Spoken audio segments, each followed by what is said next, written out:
Guys আসসালামু আলাইকুম। আশা করি সবাই ভালো আছেন, আমিও খুব ভালো আছি। আমি পাপড় বানাবো।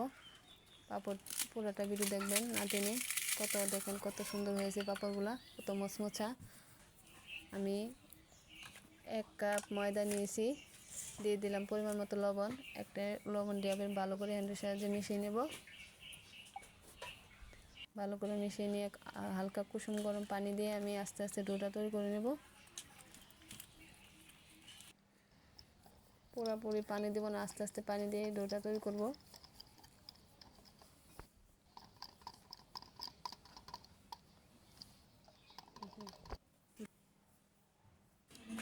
দেখেন আমার ডোটা কত সুন্দর হয়েছে, পাতলাও না আবার অত ঘনও না। আমি কাঁঠাল পাতা নিয়েছি, কাঁঠাল পাতা দিয়ে ধুয়ে আমি মুছে নিয়েছি। কাঁঠাল মধ্যে ভরাবো একটি চামচের সাহায্যে।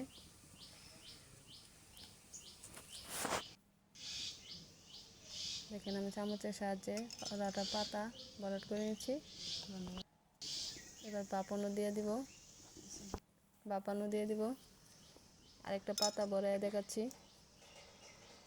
কীভাবে আমি পাতা পিঠাটি বানাই ময়দা দিয়ে।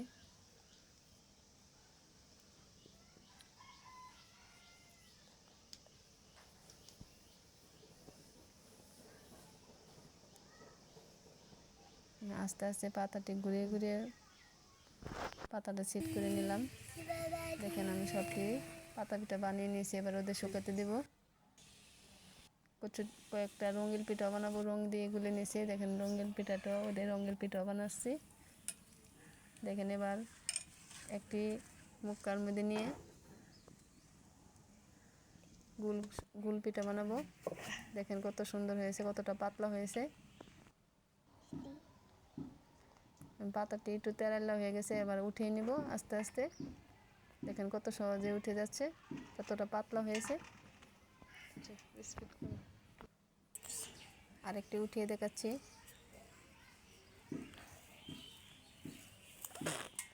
আমার চ্যানেলে যদি নতুন হয়ে থাকেন আমার চ্যানেলটি একটু সাবস্ক্রাইব করে দেবেন, আর যারা পুরনো আমার চ্যানেলটি সাবস্ক্রাইব করে নিয়েছেন একটু শেয়ার করে দেবেন বেশি করে। দেখেন আমি পাপড়টি শুকিয়ে ভেজে নিচ্ছি, দেখেন কতটা মচমচে এবং কতটা ফুলেছে। এখানে আস্তে আস্তে পাতাগুলো বাছছি আমি। দেখেন কতটা বড় হয়েছে, আমি রঙিন পাপড়গুলো বাছছি। দেখেন কতটা ফুলেছে। ভিডিওটি যদি ভালো লাগে লাইক শেয়ার সাবস্ক্রাইব করে দেবেন প্লিজ।